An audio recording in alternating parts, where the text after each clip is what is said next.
everyone. This is Bren with Warrior Moms by Bren and At Win with Bren. I'm so glad you're here. We have a lot going on. I'm going to see if I can get this light to work. There we go. We have a lot going on in our world today. And our topic tonight is superstorms and special needs children. Now, why would I do that? Because I'm a warrior mom. I founded Warrior Moms by Bren when my son was medically injured at 22 months of age. He was a tiny little guy. Now he's a teenager and 6'1" and towers over me, even in my cute little wedges. So I have 3-inch platforms that I wear every single day. And we have walked through hell, and we walk through it like we own the place, and you can too. One of the things I am learning is that your story matters. Your story matters. Hey, Facebook, if you can see me, let me know. Instagram, if you can see me. Anthony, good to see you. We got Georgia in the house, DC in the house. Good to see you guys.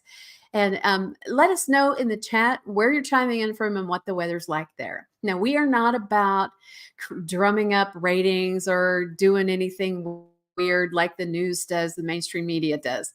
I think that's a lot of fear mongering, and it's garbage, and it creates so much anxiety and so much tension. And what I want to talk to you today is some real life strategies and real life symptoms that come from the rapid pressure changes when we have bad weather. Now, for those of you who may not know, I live right in the middle of the United States. If you just threw a dart at the states, that's about where we would be. And it's traditionally been known as Tornado Alley. So I know a thing or two about superstorms. And I also lived in the evacuation zones for Katrina back in the day. And it took 15 hours to make a 2-hour trip to evacuate. I did never want to be there again. Now, if you are in a mandatory evacuation zone right now, when we're filming this, we have about 75,000 acres in Wyoming on fire. I know people are having trouble breathing. It's awful. We have the largest hurricane in the Atlantic or the Gulf ramping up right now. Now, if you're not in an evacuation zone and you're staying, we're going to talk about that too. I am not here to tell you to do either one. I'm here to inform you this is how we as adults put the mask on ourselves first, like the airlines tell us. We put the mask on ourselves first so that we can have a calm and safe environment. Then we educate our children to their level of understanding. Not everyone can understand what's going on. I found myself wanting to check out the weather updates in the car on my phone, and my son was like, no. I mean, we switched that right back to a sermon and some positive motivational talk. And it was really funny because I forget that our super kids, whether they're diagnosed on the spectrum or they're battling chronic illness or they're just developmentally delayed, they tend to have a super sense, an empathic sense of what's going on around us. Now, if you have neurotypical children, hey, good to see you. I know it's very scary, and good to see you guys. And Florida in the house. I pray you guys are safe and sound. Now, only certain areas of Florida have been evacuated, and the highways are like a parking lot, and that's what my experience was 20 years ago with Katrina and all the things that were happening at that time. Now, I love that we can come together and say, hey, how can we make this better? Now, when we have bad weather here, my son usually senses it before even the forecasters tell us. And why do you think that is? Well, one of the things is we can get sensory overload. The barometric pressure drops or rises rapidly, and that causes headaches and fatigue and irritability, anxiety, and depression. So we have a little signal at our house. We do American Sign Language. That's our workaround. So we're going to work that in here. If you just do an E, just like this with your dominant hand, and you just kind of shake it like emergency, that's our sign for emergency. Like if the weather turns bad suddenly, we're going to go like this across the room so that we know we grab our go kit and get in the storm shelter here in the heartland where we have tornadoes. Now, if we are not in a zone like that, our mission, I mean, our mission always is to feel safe. So this is our other sign tonight, very much like baseball, safe.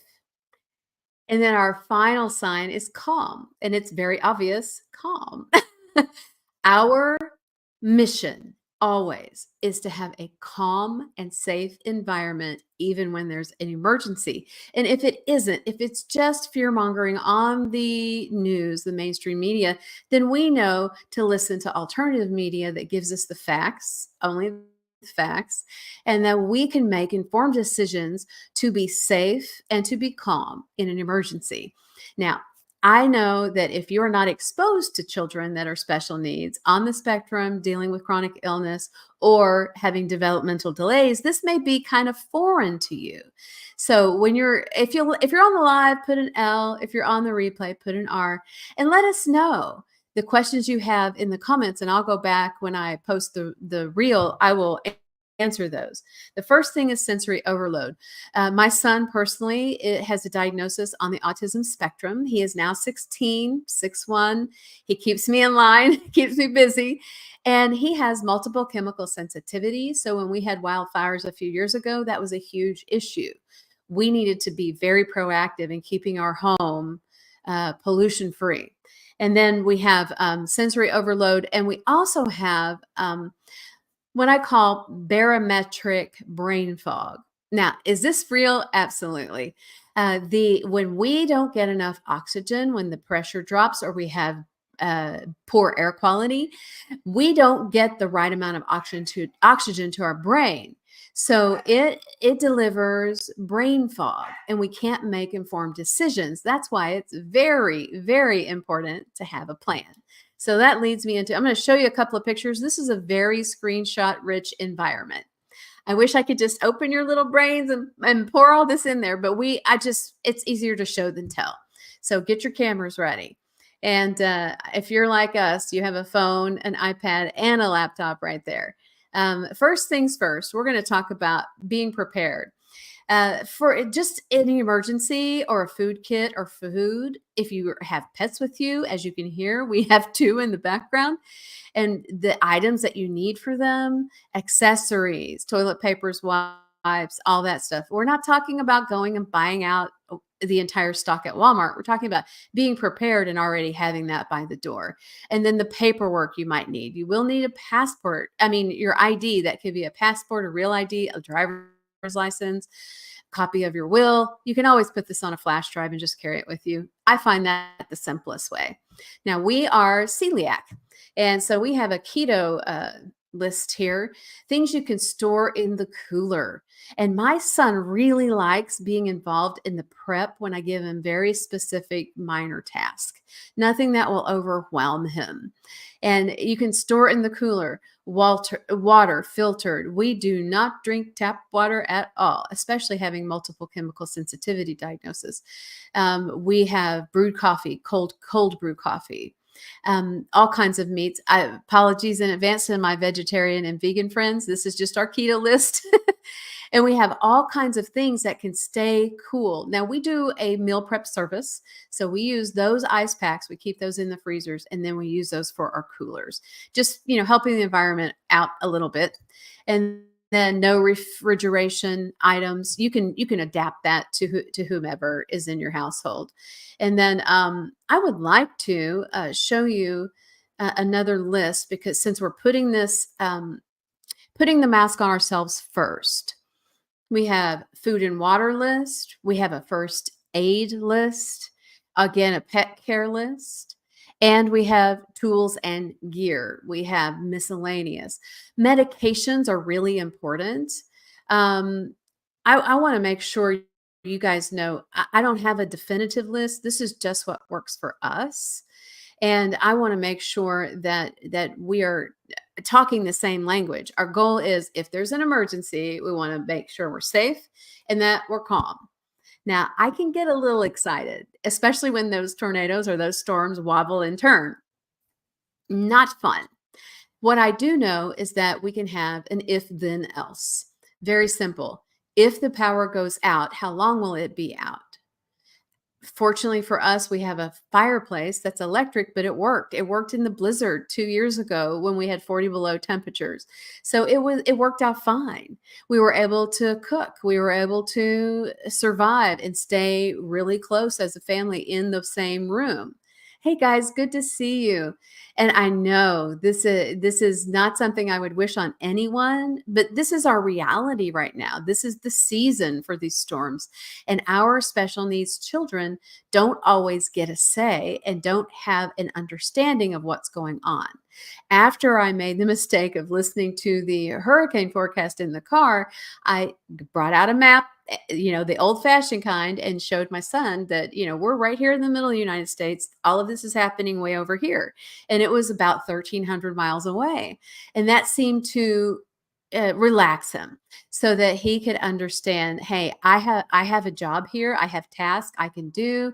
We can prepare. We can make sure that we have plenty of water, plenty of staples. And the key is to plan ahead. You can pre-cook a lot of things. You can meal prep. You can have things ready. For us, we have a lot of food allergies, so we're really intentional about that. And we have meals that we can eat cold that are already prepared. We just stick them in the cooler and we keep them available. Now, a lot of things that I have been on probably thousands of flights in the last 10 years. And one of the things that I like is never having to check a bag. And I think our puppies know we're talking about them. Um, the uh, the thing that I love is that I can have a carry-on packed with precision. That is not my gifting. It's an acquired skill. So I wanted to show you guys this. Um, in the event you're needing to evacuate, look at this beautiful carry-on. In the very bottom, you can put some extra electronics, clothing and shoes, first aid kit, then your dried goods, granola, dry fruit, and especially for us, that's gluten-free snacks. Then you have important papers, an ATM card, and cash. Then you have a row of water, a freedom account, a checking account, another checking account, a contingency fund, and a passbook savings. This is a little bit outdated, but what I want to stress is that you can put that on a flash drive and keep it on your person, and then you don't have to worry. And I know we're an electronic society. Have cash, have cold hard cash. When the Southeast United States had the storm 2 weeks ago, and then we had Kentucky and North Carolina had all the flooding. Nothing works. The electric cars were catching on fire. I don't want to sound like I'm, saying don't embrace progress. I'm saying let's look at this. These are catastrophic superstorms, and we are looking at devastation on a wide scale. And what we want to do is be prepared, because when there's an emergency, our goal is to keep our children safe and calm. And then another list is emergency food and menu.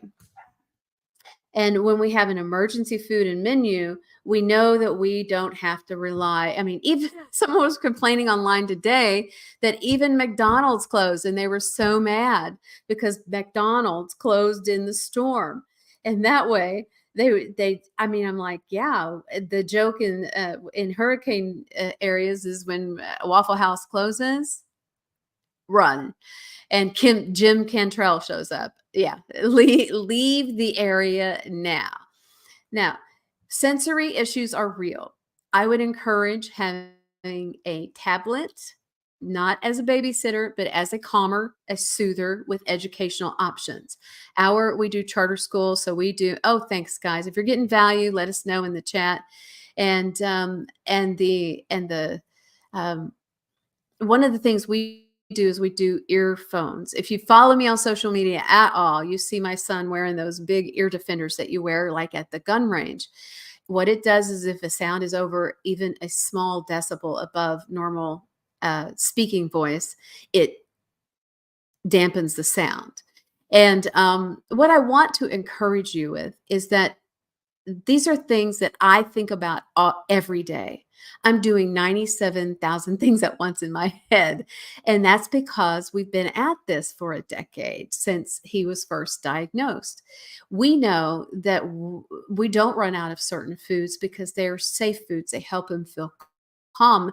Luckily for us, we've done enough food training that is healthy food, that isn't fast food. And then we have the ear defenders and we have the tablet. We build a fort. We have a weighted bear that he can put on his lap. And it just that pressure, that sensory pressure helps children calm down. And then the other thing that we need to really be aware of, and I understand if this is not your area of comfort or familiarity, that it won't even register, but when the routine gets disrupted, all hell breaks loose. When the routine gets disrupted, hear me, when the routine gets disrupted, all hell can break loose. And what do I mean by that? Th- it makes children with special needs not feel safe. And then they act out. And when they act out, it's not a quality of life I would wish on my worst enemy. We had a flare up this weekend, and our my son got color somewhere. That please check out the other video on the evils of red 40 and artificial color. And we still don't know exactly where, but he was off the reservation all Saturday, all day into the evening. And we were just like, wow, we do not miss these days at all because it causes so much stress. The cortisol goes up. We go into fight or flight because we're just like, hey, we just don't want to be in the war zone. Oh, thank you, Anthony. Anthony says, a certified warrior mom. I was not a journey I would have ever chosen, but it is a journey I would never trade because of who I'm becoming as I have it stacked and learn these strategies. A couple of more things I want to show you for our super kids is non-food sensory bins. This could be just a tiny little container about 5 by 7 or 8 by 10. And you could please take pictures of this. These sensory bins bring such calm. It can have sand. It can have those packing peanuts. We prefer the ones that are not styrofoam that dissolve in water because you could tear those up and it's really satisfying and very calming. You can have wood blocks. You can have crepe paper. We want to make sure it's nothing that transfers color to the hands. So keep that in mind. You can go over scooping. Now, this is obviously for younger children, but when emotions go up, our emotional IQ plummets. So it's very important to have these soothing things. You can have Play-Doh or dirt, snapping rings. We do the little popping things where you can spell words and do the numbers, and you push on them and they pop. And then one more. When it's time to evacuate, if you have a natural disaster, let's say a forest fire, a hurricane, a tornado, and they say, no, this is unsurvivable, then it's time to evacuate, and you have a 5-minute warning, here's your list, and it's already ready to go. So take a quick screenshot of that. And again, you can put a number of this on a flash drive for future reference, not immediately after, obviously, if there's power loss, but you will have those documents in a safe place on your person. And last but not least, we have in the Tampa Bay area, this is 2 hours, this information is 2 hours ago in Hillsborough County. I want to encourage you, if you have special needs children, you need to pre-register for a special needs shelter. Please take a picture of this. Please plug this into your browser while you still have power so that you can be in specifically a special needs shelter that will cater to your needs. It's wheelchair accessible. It will have lower lights, quieter sound, so the sensory overload is not there. And I believe that this is so important that a lot of people don't know these things. And when we know that we have options, then we don't have the stress. Now, remember, Superstorms can cause sensory overload. That's why people act so crazy and buy out the toilet paper and clear out the shelves. And it causes mood swings, anxiety, and depression. Routine disruption or routine crisis causes anxiety. So that's less than behavior. And then last but not least, we have barometric brain fog. And that can be headaches, that can be ringing in your ears, pressure in your ears, sudden earaches, and it can also be anxiety, fatigue, depression, like brain fog saying, I know I came in here to do something. I know I came in here to do something. What was it?